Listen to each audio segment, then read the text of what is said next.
Good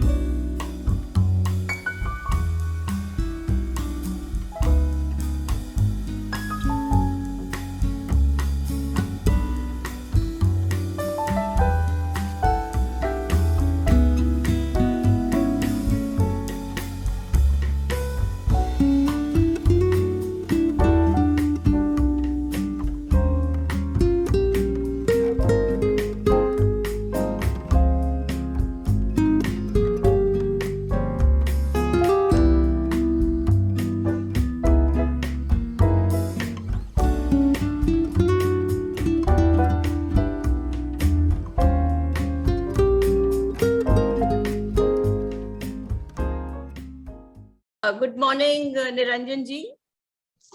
Good morning, Swati ji. Jai Gurudev. Jai Gurudev. It's indeed my pleasure to introduce you all to Mr. Niranjan Prabhu, who's a software engineer practicing yoga for 16 years and is a certified international Sri Sri Yoga faculty for last 15 years now. Yeah. Niranjan ji, can you please tell us something about yourself? Where were you born? What is your childhood had been? Actually, Mumbai born. Okay. Father was in a transferable job. He was in Canara Bank. So we used to keep shuttling between between Bangalore and Mumbai itself. And finally, we settled down in Bangalore.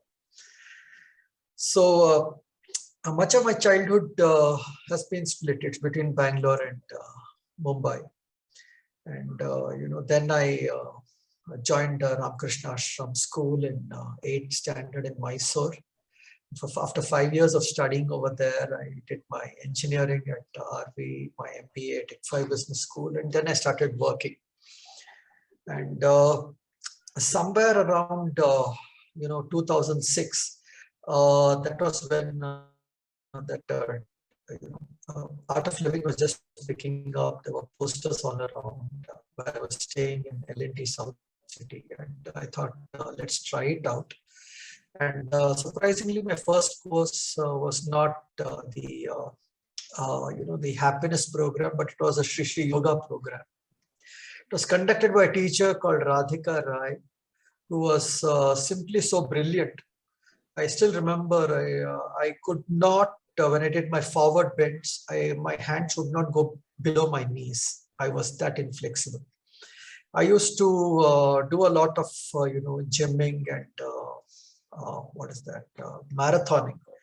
I ran a few half marathons, and I was on that path. And but despite all that, the flexibility wasn't there. So even when I used to try to stretch before, it would never go beyond my knees.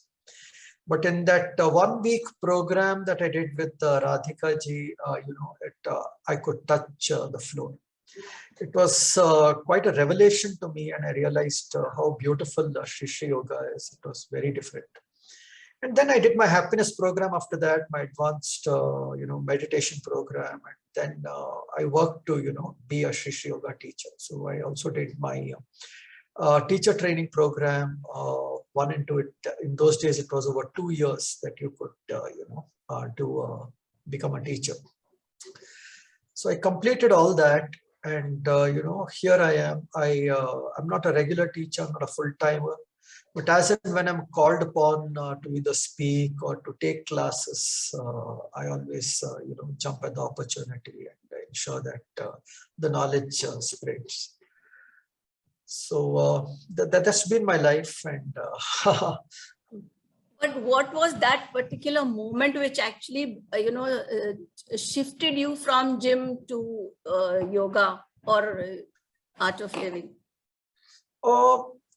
Actually, to be very frank, I'm not against gym or against running, because given a choice of not doing anything, and most people very sadly don't have any kind of fitness regime at all, it's better to do something than not to do anything. But when I did, my yoga, I realized the kind of flexibility that yoga brings in and how holistic it is, in the sense that it addresses almost every part of your body. I mean, it does address every part of your body. Whereas, you go to a gym, you are, it is the musculoskeletal system that really gets addressed. Any impact sport like running, yes, there is a lot of benefits to the bones and stuff like that. Again, when it is done correctly, when it's done with the right equipment. If you go and run on some very bad roads and undulations all over the place, you injure yourself. I have seen any number of injuries, and almost every time I personally ran the half marathon, it took me some time to actually recover out of it. 2 to 3 days, I would be sore. I used to take, ice packs, place it on my knees. I'm not saying all this is bad. I'm just telling you things as it is. But yoga, I felt, was, it wouldn't sap energy, but it would give energy. And that is something that is only those who practice yoga regularly understand what it is. It makes you so energetic.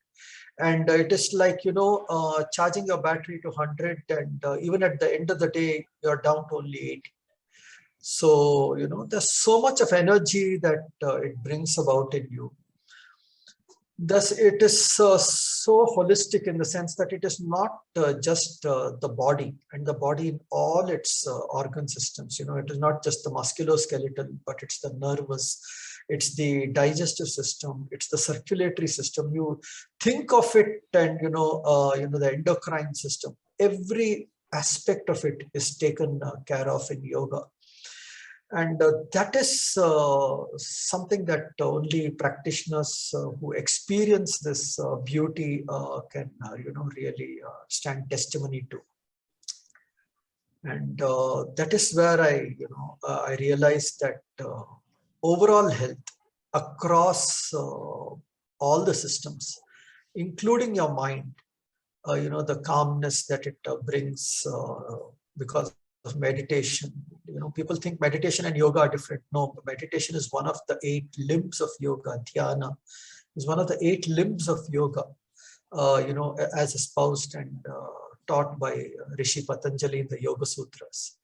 So very, very holistic, very, very complete, and very, very effective. There are no end to the number of stories of people who have been deeply benefited by yoga in various aspects, whether it is people who have had serious injuries and the way they came out of them, or whether it is people who have had all these trauma and stress disorders, and people who have gone to war, like the US Army.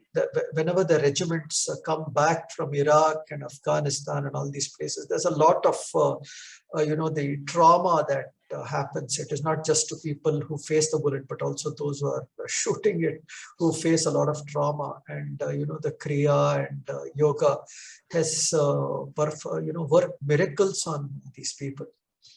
So that is when I realized that I need to dedicate my life to this practice.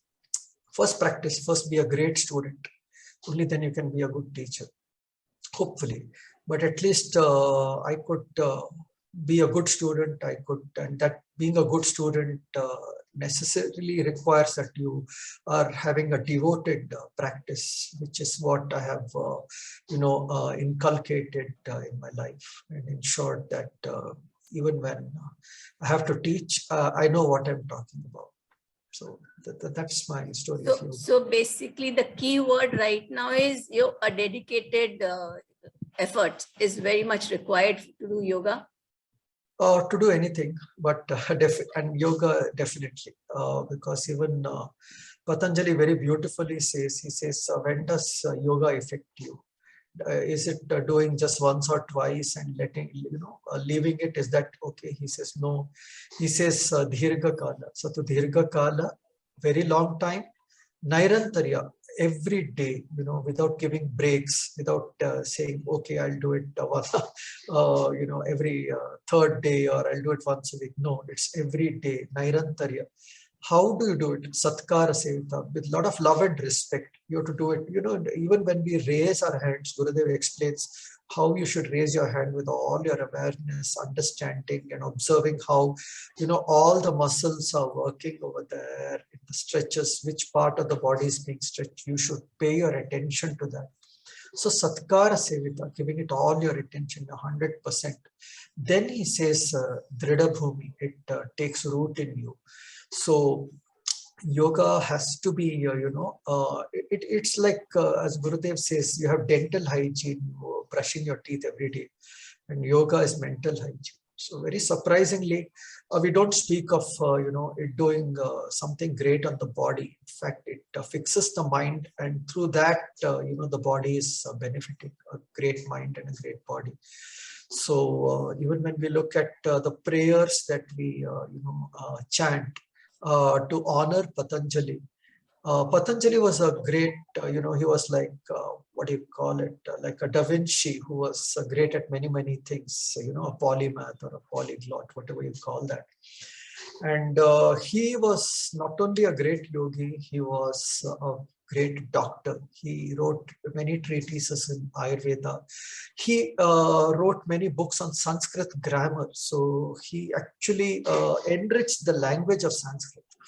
So the prayer itself says yogena chittasya, which means from yoga, you fix the mind. It doesn't say sharirasya, it says chittasya. Yogena chittasya padena vacham. So through the words, the vakya, the word, the language. Malam sharirasya cha vaidyakena. So you helped us, get rid of the illnesses through your work of vaidyakiya or medicine. So yopa karotam pravaram muninam patanjalim pranjaliranatosmi. So I salute you, Patanjali, for having done these three things. So you help the mind, you help the word, and you help the body. So the mind, very specifically, it says yoga. It doesn't say, it doesn't say sharirasya yoga. It says manasya, chittasya yoga. So, that is where, yoga comes from. It fixes your mind. It helps you understand. It makes you a great student. If you look at the very basic of, what is the definition of yoga, it is to reside in the, or repose in the form of an observer. So if you look at any great student, the greatest quality that that student has is the ability to just observe, just be a good listener, good, if you're watch something carefully without bringing in your own filters of, your opinions, your prejudices. No, just as it is, observing things as it is, and you become a great student. Then later on, you come out and you speak about it, and you understand what it is and give your opinions, etc. But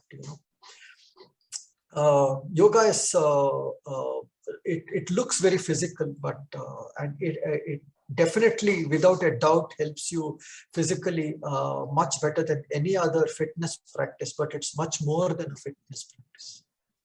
Yeah, in fact, I would like to refer on an article which I read recently, that your brain, your head is actually the root and your body are the branches.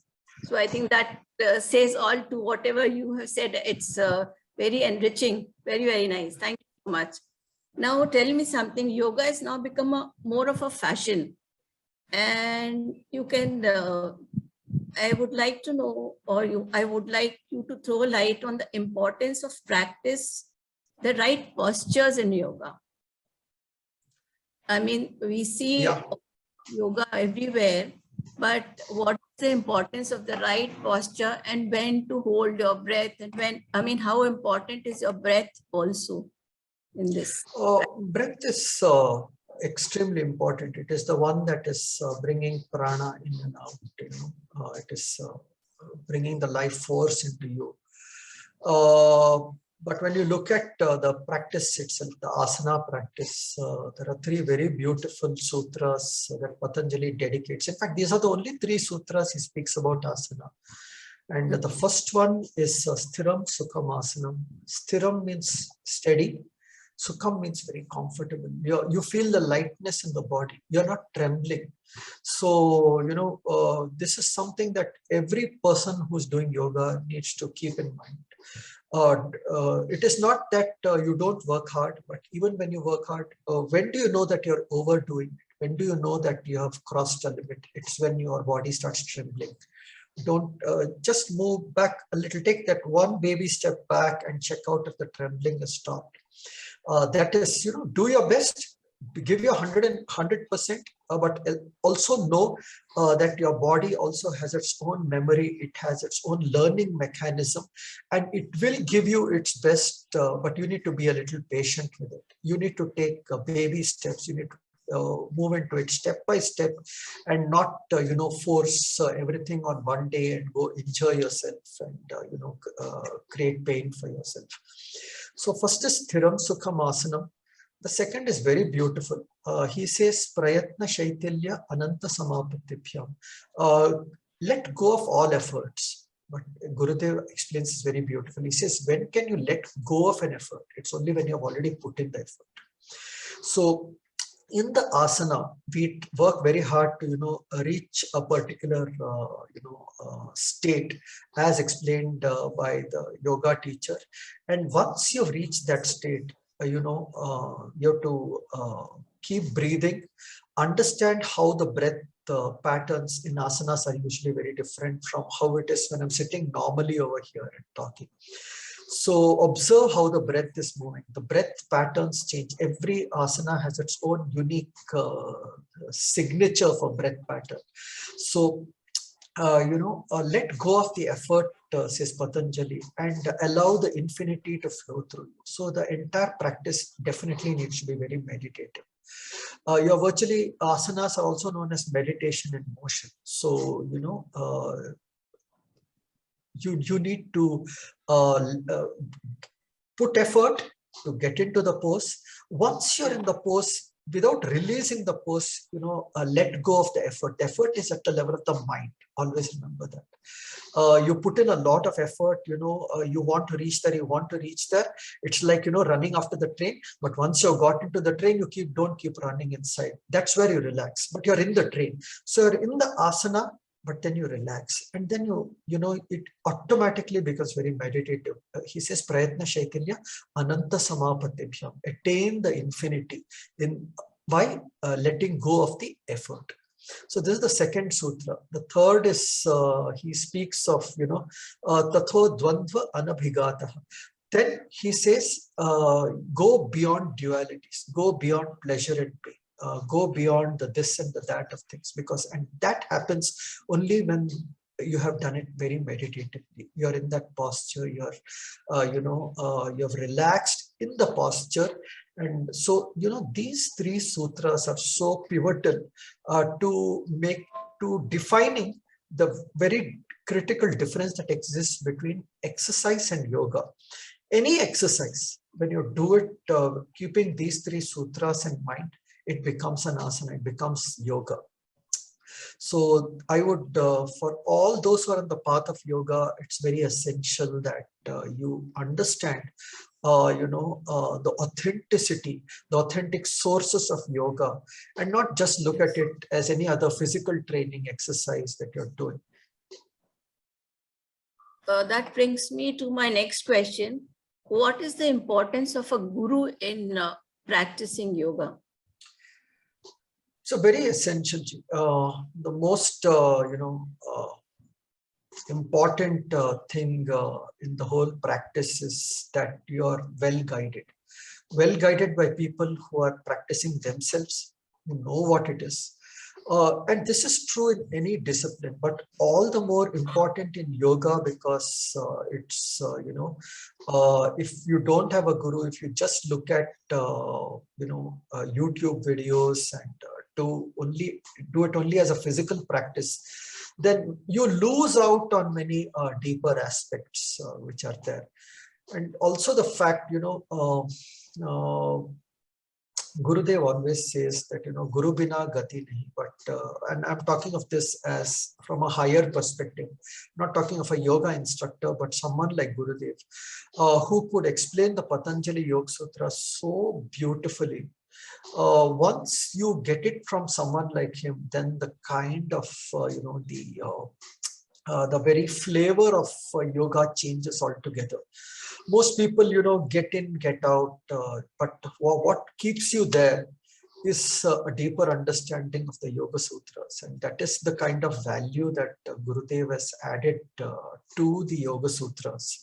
By speaking about it, by explaining it so beautifully in all its dimensions. So when we read it, we realize, how much Gurudev always says that Patanjali is a scientist, and you need to look at it purely from a scientific basis. You can question it. There is, it is not some, unquestionable piece of text that somebody is asking you to believe in. The yoga is not a belief system. It's an experiential system. It is experiencing it. It's understanding how things taste by actually, putting it into your mouth and, ruminating over it. And then you realize, oh, this is so tasty. This is what it is. This is the sour taste. This is the salty taste. So this is part of our experience. Nobody tells you to believe that salt is salty, or or a lime is sour. You know it through your individual experience. So yoga is your individual experience, and that is how you need to take it. And only when you do it in the in the presence of somebody who is on the path, who is already practicing, that is when you get into the deeper details of it, and move beyond the exercise aspect of it, and make it more holistic, and derive all benefits that you could from the This practice. How does yoga complement pranayama and kriya? Many prefer only yoga or only pranayama kriya. And what is your take on this? If you look at Kriya, and especially Sudarshan Kriya, Gurudev always says, it is your bringing prana or life force into each and every cell of your body when you're doing that. So one of the ways, one of the things that people need to understand, and this is where a little of Ayurveda also comes in, and it is the concept of ama.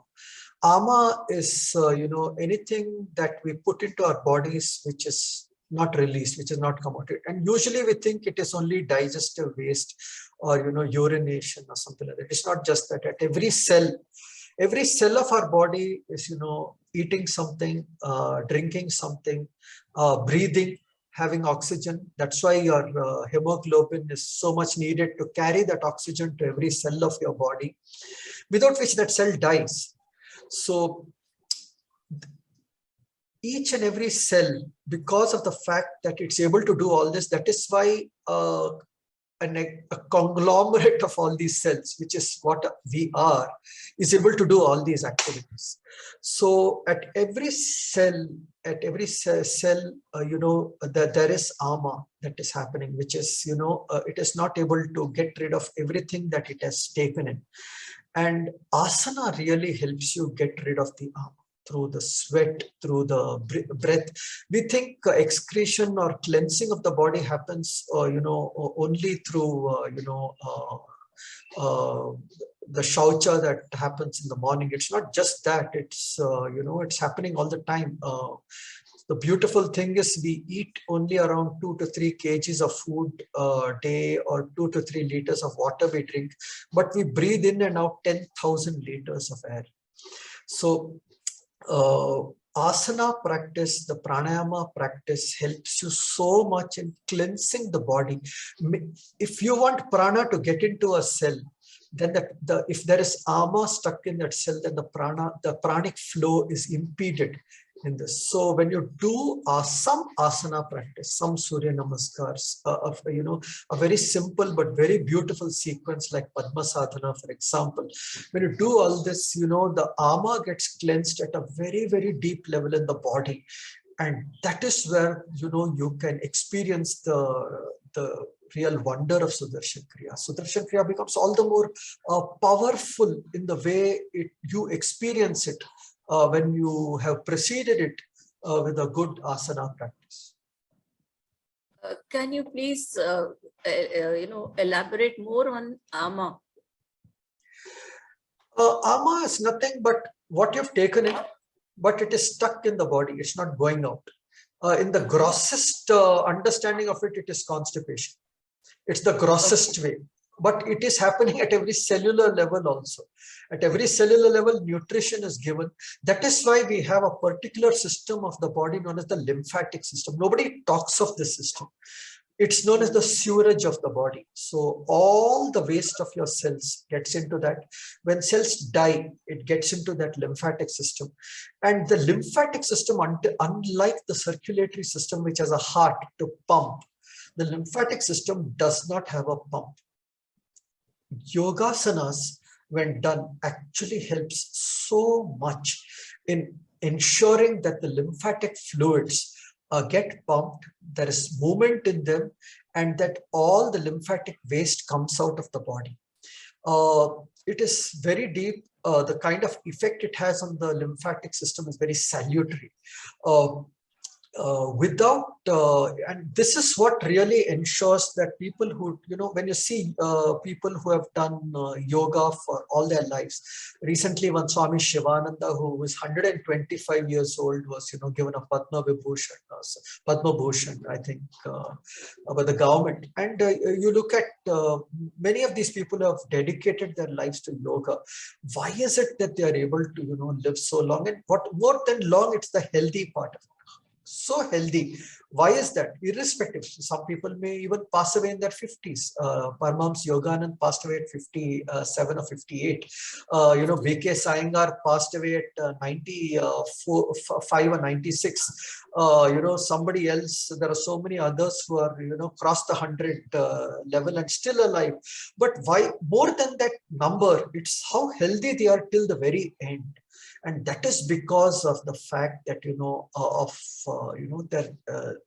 the body waste is being continuously taken out through various means, and their asana practice is helping them so much in doing this. That is where asanas are, have that amazing ability to cleanse the body at levels that normally we wouldn't have even contemplated. So can we call it a gut health, you mean to say in common man's language? It is not just the gut health, right? It is also the cell. The cell is there at the level of here, we have cells, here, yes. The eyes, everything. So every asana you're doing, is helping those cells to, purge out their waste and push it into the lymphatic system. Okay. And that is very essential.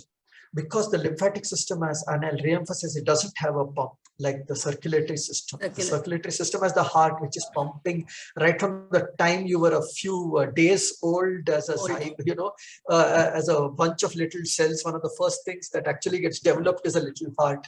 Till the very end of our lives, that little thing is pumping.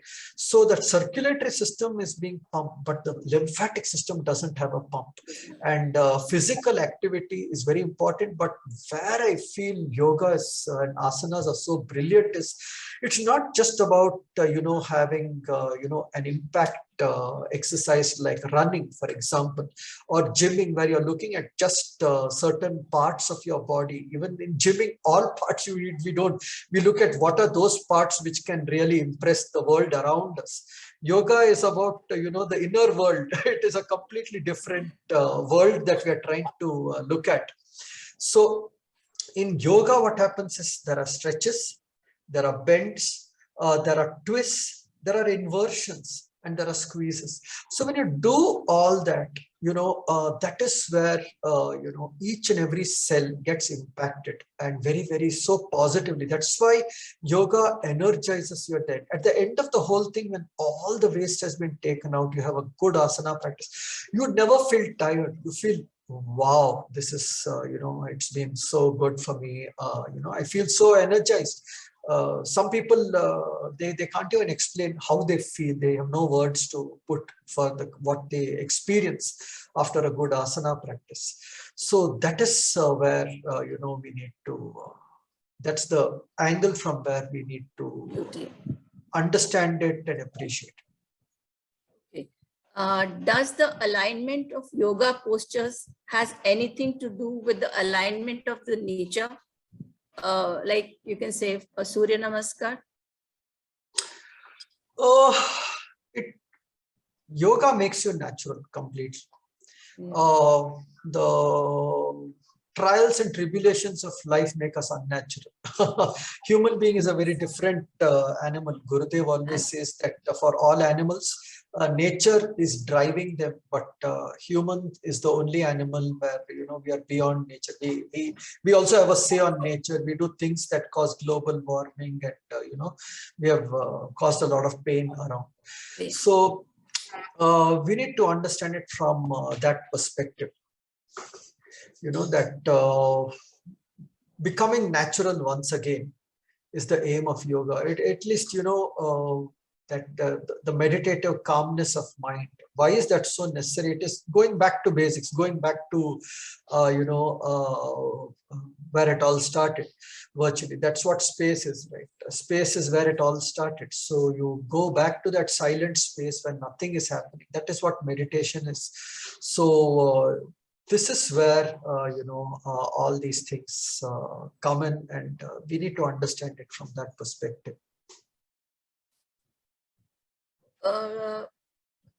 We've spoken about Patanjali Yoga Sutra, but for a common man, what exactly is this Patanjali Yoga Sutra?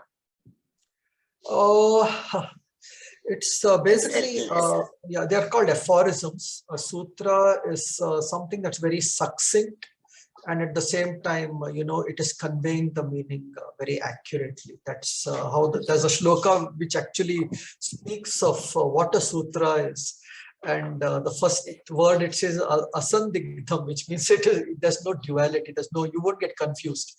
It's very, very straight, and it's very succinct. Alpaksharam, with very few saying, putting it across to you without too much of sound, without too many words, with just a minimum amount.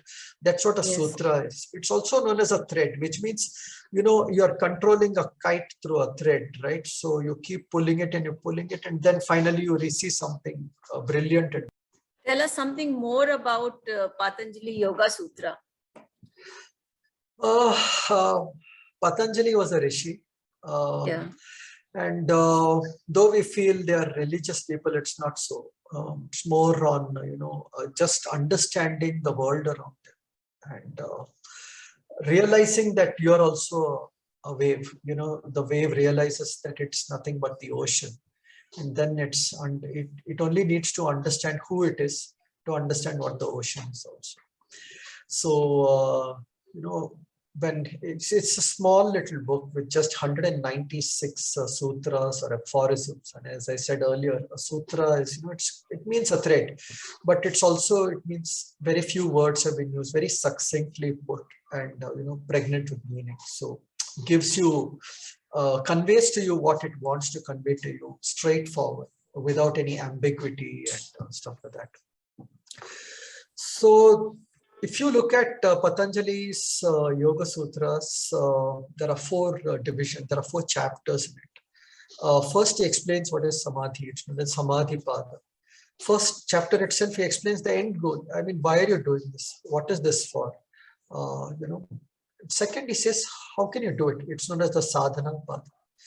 The third is the Vibhuti Pada. Vibhuti actually means, moving beyond our limited understanding of the world.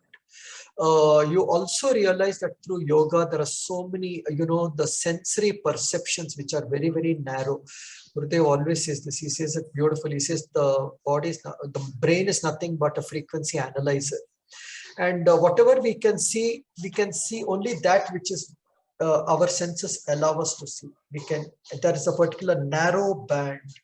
If you look at it, it's not the infrared band. There's a very narrow band. Only those colors, those aspects of life which fall in this band, you're able to see. You cannot hear what a dog can hear because it's beyond 20,000 hertz. You cannot hear what an elephant is talking because it's below 20 hertz, because our very sensory perceptions for the hearing is between 20 and 20,000. Humans cannot go beyond it, or we cannot go below it. But an elephant is below.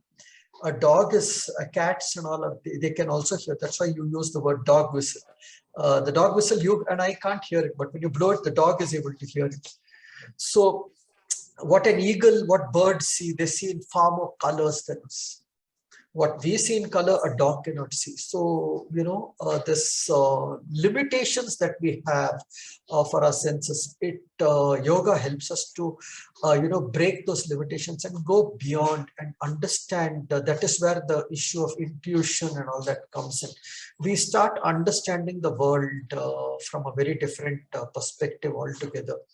And for that, we have what is known as the Vibhuti Pada, where he speaks of concepts like Sanyama and things like that. And finally, he speaks of Kaivalya Pada. Kaivalya is actually, it means Kevala, the only one. So it is understanding, it's that way of understanding that it's the ocean. It is looking at itself as an individual wave and the millions and billions of other waves as something separate from it. But there comes a point when the wave realizes that all these millions of waves which are coming, which are rising in the ocean, and finishing off in the ocean, and which have been happening from time immemorial and will continue for time immemorial, are all nothing but the play of the ocean itself. So this concept, this understanding is, explained in that last chapter. If you look at asanas, I said only 3 shlokas dedicated to asanas. Pranayama also, he has explained what it is. He has not explained any of the pranayamas. He has explained what an asana is. He has not explained any of the poses. He has not spoken about Surya Namaskar or anything. It's not there. But he speaks of the 8 limbs of yoga very beautifully. And the book is, it is like understanding yourself. What is this made of? It's like reading your own user manual and understanding, how this functions. What is the mind? And when he says it, it is not that you need to believe it. It's that you can reflect on it when he says that the mind operates only at 5. Only 5 kinds of thoughts ever enter your mind. And he says the first is pramana, which is trying to know the truth. So whenever you're getting educated, so one is pratyaksha. I want to, yes, I can see you right in front of me.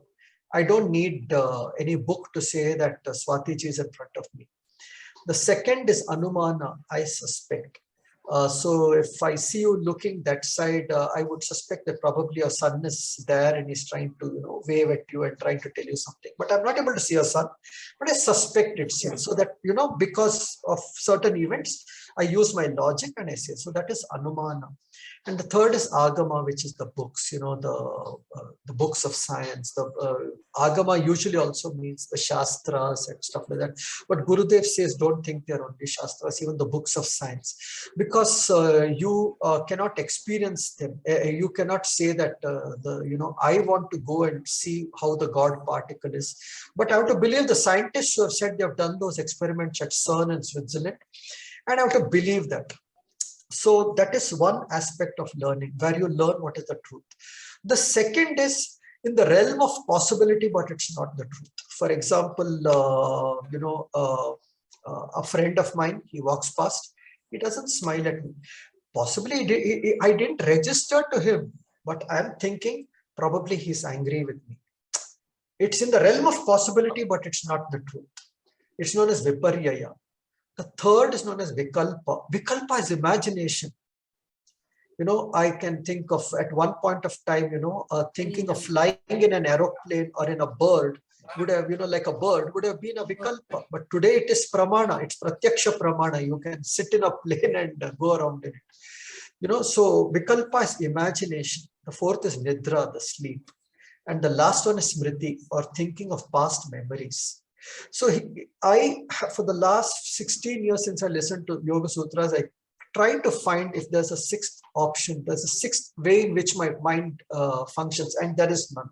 I've tried it. I've asked questions. I've looked at it from various perspectives. But that sixth perspective actually is meditation, which means when these five are not there, when your mind is not looking for learning something, some knowledge, it is not brooding over something, thinking why that guy did this, why somebody else did this. When it is not imagining things, in Vikalpa, in Wonderland, when it is not sleeping and when it is not thinking of past memories, then meditation has happened. So it's very beautiful. So Patanjali has explained, how your mind functions. He is a scientist of the inner world. We have scientists of the outer world of plenty, but very few people who have understood this unique and amazing, creation or manifestation of nature, which is capable of so many amazing things, which is, building all these great things, both good and the bad, nuclear for power and nuclear for destruction as well. And after saying all this, he says, klishta, klishta, and each of these, he says, each of these five modulations of the mind can be painful, or they can be, good, positively used.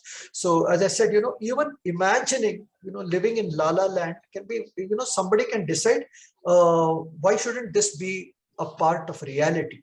At one point of time, having a mobile phone, people would have been imagining why should I be, coming home, dialing over there and, calling somebody. I wish I could have had that in a little, contraption in my hand and call whomever I want and see each other and talk like how we are doing today. At one point of time, it was somebody's vikalpa. It was not pramana, but today it is part of pramana. So it is good vikalpa that has happened. So even when you are, suspecting and you're thinking of the, viparya is happening, you're suspecting he might be doing that, that guy might be doing this. This kind of thought is very essential for somebody who's a detective. He has to keep thinking of, what are the various possibilities in the realm of possibility? What are the possibilities that could have happened when you're investigating something? So viparya can also be, very positive. Pramana can be, we think it's mostly positive, but it can be negative also. You go and tell people things that they need not have known. Hurtful, somebody said something about you that may be truth, but you go and tell them the truth, and then they will be complete, their lives get destroyed and things like that. You don't need to do it. Similarly, sleep, you oversleep, it is bad for us, but without sleep, again, you cannot live without it. And smritaya, until and unless you don't have smriti or a memory of the past, you cannot move forward. At the same time, getting completely caught up in the good times of the past and crying over it is also bad. So he says good and bad. So I'm telling you all this just to give you a taste of what the Yoga Sutras are, what are they talking about. And he speaks of 9 different, impediments or hurdles on the path of yoga, and so beautifully put. And once we internalize some of these aspects, these teachings, then you can never fall off yoga. Even when people are falling off yoga, if they understand Patanjali Yoga Sutras, they cannot fall off, because he's telling you how your mind is functioning, what it is doing, and what is causing that falling off process to happen. So he speaks of physical pain. First is vyadhi. The first hurdle he speaks of is vyadhi. Second, he says is dhyana. Dhyana is coming up with all sorts of funny reasons not to do the right things. So even when Ravana was in his, about to die, and Rama goes and asks him, what is the lesson? What is the teaching of life that you want to give to this world? And he says that I knew you were God. I wanted to come and meet you, but my mind would come up with amazing reasons as to why I shouldn't meet you. That you are a Manushya Jati, you're a weakling. Who are you? You're the king of a small kingdom called Ayodhya. I am the king of Lanka itself. All these great reasons my mind would give why I shouldn't meet you. But when I had to, grab your wife and kidnap her, the same mind never came even once and told me, Ravana, don't do this. So this is dhyana. When we want to do good things, the mind will come and tell you, hajar things, hajar reasons why you shouldn't do it. People go to the web and start, understanding why yoga is bad. And there are hundreds of articles which will tell you that it's terrible. And then you'll believe that and you'll stay away from it. The third is samshaya, or the doubt. The doubt, again, it's at 3 levels. It's at the level of your own, I doubt myself. I can't do it, not for me. Second is you doubt the master. You say, what's in it for him? Why is he doing all this? He could have, if he was such a great yogi, he would have been in the Himalayas somewhere. Why should he come here and teach yoga and all that? So all these kind of funny doubts. And the third is the doubt on the technique. I don't think, you hear of so many different kinds of yogas, you get confused, and you don't even want to start out with one, and then you give it up altogether. So samshaya. Fourth is pramada. Pramada is knowing what is wrong, but still going and doing. We all do it, in some way or the other. Every day, you should not take that extra sweet or take that extra morsel of food, or tala hua nahi khana chahiye. We know all this, but still we go and do it, and we suffer its consequences. Then it is avirati, getting stuck up in sense objects. This is a terrible thing. There are people who cannot do anything without their ear pods or their headphones on their head. They can't study, they can't move around. They're listening to music 24 hours. Even when sleeping, they'll be putting it on. It is avirati. It is getting stuck up in one sense, and it is not leaving you. You enjoy your life, but give rest also to that sense organ. Don't numb it down, and then it causes a lot of problems. Alasya, laziness. Okay. Bhranti darshana, imagining things. So Gurudev always says that when we are on the path of yoga, we get intuition. And we get so proud of that intuitive power we have got. Then we start imagining things and putting that also in the same basket of intuition, and thinking that somebody is talking to me, or God is talking to me, and these kind of things. So Patanjali says, beware. It's an impediment on the path of yoga. The next is alabdha bhumikatva. It means that I'm not able to get grounded in my practice. Wo bhumikatva jo hai, that stability is not there. It happens, it doesn't happen sometime. Some days, even after 16 years of practicing yoga, there are some days on which my body is not 100% flexible. It's not. And suddenly the mind feels sad that, just the other day I was able to do these asanas so beautifully, but today the same body is struggling. I have done 16 years of yoga. Oh God, why should I have done so much? And see how, you can get into that thought pattern. That's an impediment to yoga. And the last is anavasthitatva. It is that, we see a lot of other people who came along with us, or who have even come after us, and they're doing far better than what I'm doing. And then that feeling comes in, oh, I put in, 10 years. That guy just came 2 years ago. He's able to do much better than me. So these kind of thoughts, he says, these are the 9 impediments. And what does it result in? How do you know that one of these is affecting you? He says, dukkha, pain. Daurmanasya, bitterness in the mind. Bitterness in the mind. Angame jayatva, lack of body-mind coordination. You want to do something else only you're doing. So it happens to many of us. We have all gone through this. Kuch kya karne aayi thi main? We say that, right? What I had come to do, main kuch aur hi karne. So that is angame jayatva. And the last is shwasa prashwasa, where the breathing is very irregular. The breath is not smooth. Suddenly you find yourself, having a panic attack and stuff like that, and the breath is all over the place. So he says these are the 4, ways in which these 9 impediments, they manifest in these 4 ways. So what is the way out? And Patanjali beautifully says, Eka Tattva Abhyasa, single-minded focus. Forget it. It's okay. If, even At one point of time, he says, Abhyasa Vairagyana Tannirodha. The best way to reach a state of yoga is by doing Abhyasa, continuous practice, and also Vairagya, which means if things did not happen, it's okay. For some reason, I'm doing yoga every day of my life. For some reason, somewhere I get caught up in something I'm not able to do. Oh God, I take that as a big calamity that has befallen me, and I get into another state of mind. He says, no, Vairagya, let it go. Why you let it go? So that you move forward.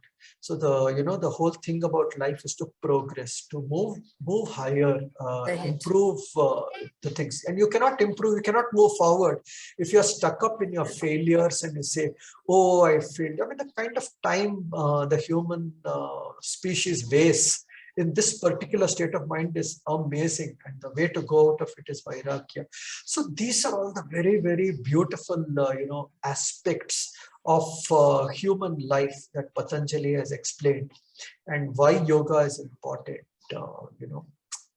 These beautiful states that are possible, and I always feel for what yoga does to a person is optimizes his existence, makes him the best version, him or her, the best version of who you are, given all the karmic load that we have. Everybody's story is very different. Some people within 2 years they become masters. Some people have to do the same thing for 10 years to reach a level of perfection.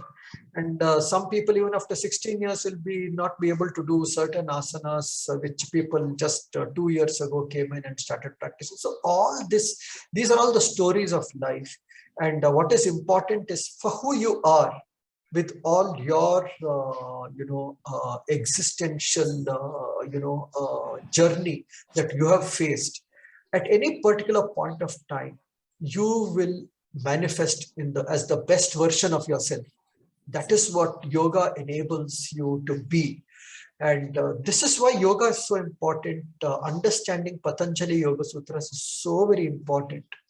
In fact, even out of this 196, is even a handful of it, if you are able to imbibe, understand, and make it a part of your life, life, the flavor of life changes altogether. The space from where you operate, the space from where you come from is so important.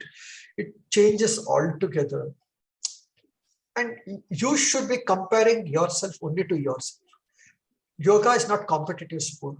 It is, you're not going to say that, I'm better than that person. No, am I a better person today than what I was yesterday? If your heart says yes, it means you're progressing. In most cases, Niranjanji, what I have seen with being a psychologist, and I face this question very often, that and the present status, what they are in state of anxiety or depression, it is actually, they are stuck up somewhere, in their thoughts, what happened to them before, and they are actually taking it on. Can yoga help them to get rid of that, but those moments, or, get rid of, and as you said, let go? Can yoga help them to let go this state of mind, I'll say? Yeah.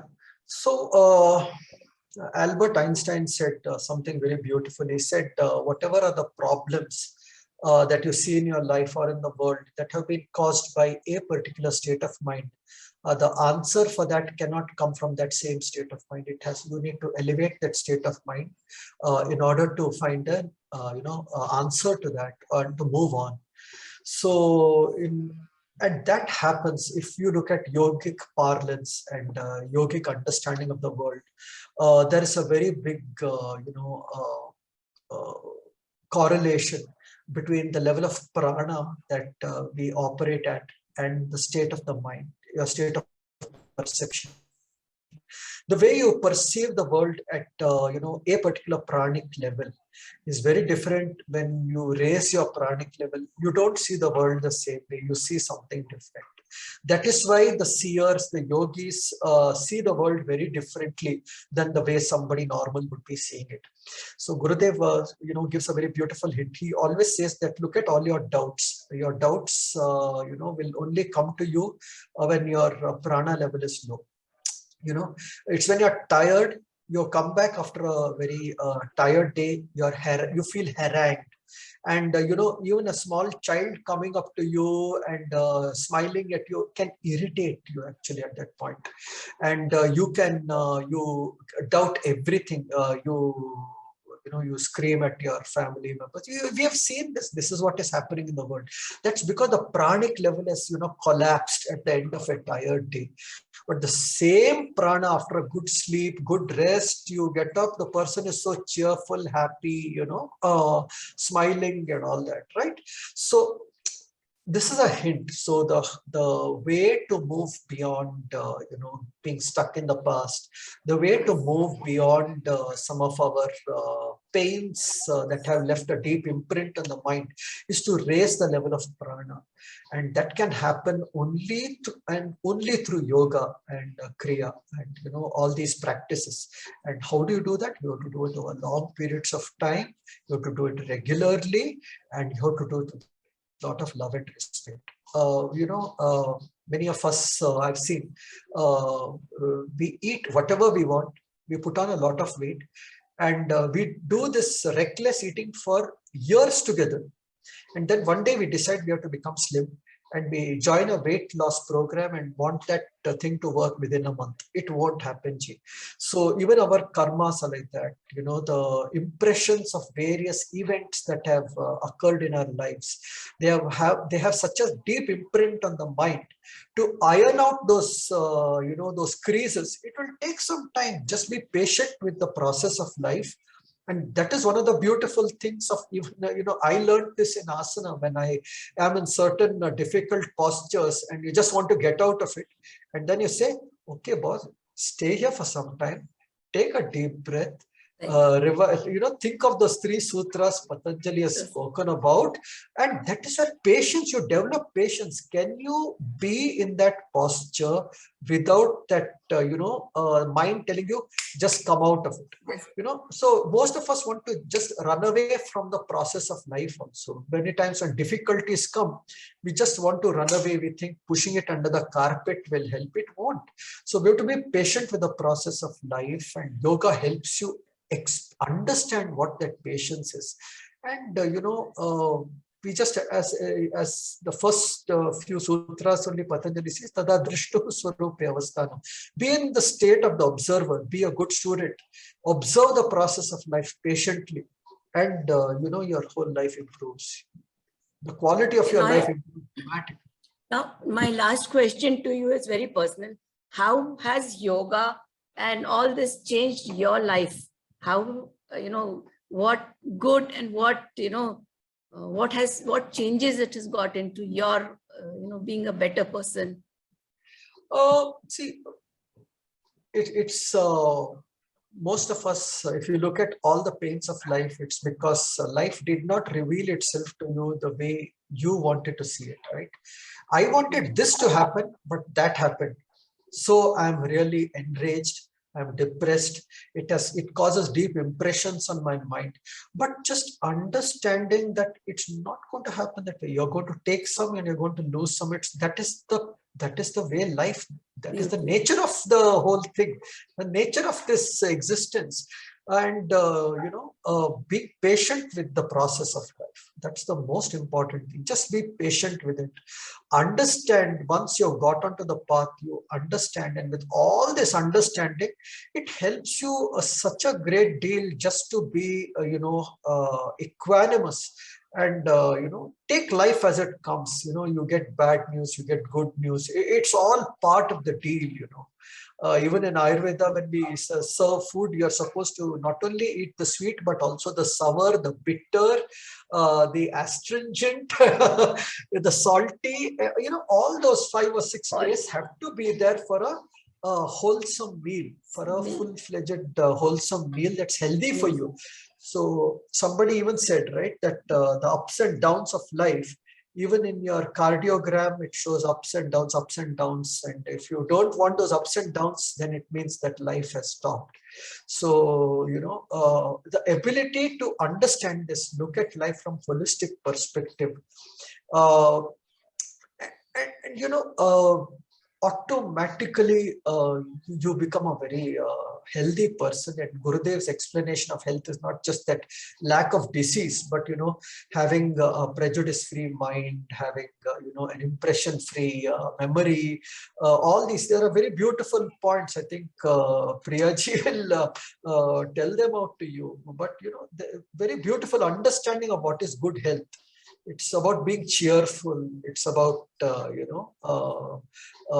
being accepting, deeply accepting of both the world and yourself. And not just stopping there, but then you try to do something about it. Look at how you want to, as Gandhi said, be the change that you want to see. And because Iyengar at one point of time, and this is one thing that I really want to say. Gurudev, one of his greatest contributions, I feel, is explaining Yoga Sutras and the Ashtanga Yogas, that the 8 limbs of yoga, starting from yamas. Yamas is what you owe the world. Niyamas, what you owe to yourself. Asana, pranayama, dharana. Dharana is one-pointed focus. Dhyana, letting go.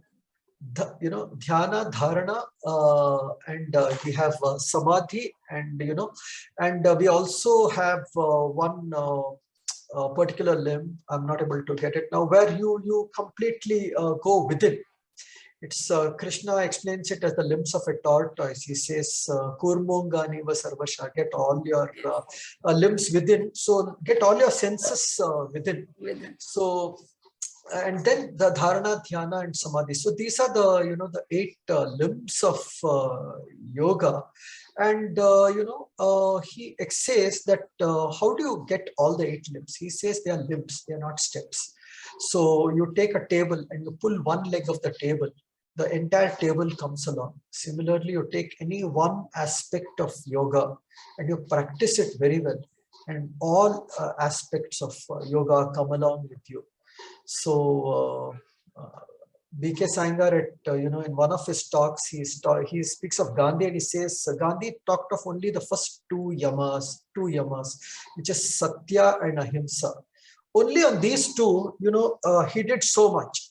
We can always debate whether he was the only guy who gave us independence and all that. These debates happen, but his contribution to this country cannot be understated. And just on these 2 legs, he didn't even catch one limb fully. He just took 2, Satya and Ahimsa. Out of the 5, we have Satya, Ahimsa, Astheya, Brahmacharya, Aparigraha. These are the yamas. Then you have Shaucha, Santosha, Tapasya, Swadhyaya, Ishvara Pranidhana. These are the niyamas. Then you have Asana, Pranayama, then, the bringing all your senses within dharana, dhyana, samadhi. All this you have, but he took only, 2 out of 5 of the first limb. So, itna sa leke he did magic. So, reminds me of what Krishna says in the Gita. He says, Swalpam apyasya dharmasya trayate mahato bhayat, which means even a little of dharma, just take one little bit of it, and don't need to know everything. Don't need to go into all the aspects of dharma and become ultimately a scholar to do everything. Just a little, and he says, it takes away all the greatest of fears of life. Go away from. So. Also want to tell you that, that one limb of yoga, which, where you bring in all the limbs, all the various senses within, is called pratyahara. It actually means giving your sense organs another ahara. The ahara for the eyes is the sight outside. The ahara for the ears is the sounds outside. For the tongue, it is the taste. For the skin, it is the touch. For the nose, it's the smell. These are the ahara. So pratyahara is giving it an inner taste, so bringing them within. So very beautifully, even Sanskrit, the way the referential way in which the language is structured is sometimes so beautiful. It amazes you. So these are some of the things I felt very essential to know for anybody on the path of yoga and wants to take up yoga. It's great. You understand just a few sutras. Even out of the 196 sutras, Gurudev, used to say that the important ones I've already given you. He had not, worked on chapter 3 and chapter 4 initially. And I personally used to feel, why Gurudev, why not 3 and 4? And then he explained the whole thing. And then I realized, by whatever little practice I'd done, I already knew a lot of chapter 3, chapter 4. It was just like the other chapters are just telling me what has already happened to me. So it says this will happen to you, that will happen to you, but they had already happened to me. I did not really need to go through those chapters. It's like that. So that's where a guru really helps, right? Gets you the best. And even in Gita, we have a prayer where we say, Sarvopanishado Gavo Dogdha Gopala Nandanaha, that all the Upanishads are the cows and the milkman is Krishna. So he takes the milk and he gives it to you in the essence of all those cows in a little cup. So all the essence of all these beautiful yoga sutras, Gurudev sieved. He understood what is most important for us, which will really add value to us, and he brought it and succinctly focused on just a few of these yoga sutras, and it's been such a beautiful life ever since. The potential, you live up to your best potential. Yeah, absolutely amazing, and very, very interesting session, I must say, and actually beneficial to me. I mean, I was quite in awe of what you were saying, because it was something. I have not gone into so much of depth, and the way effortlessly you spoke on that is actually great. Really awesome. Thank you so much, sir. Thank you.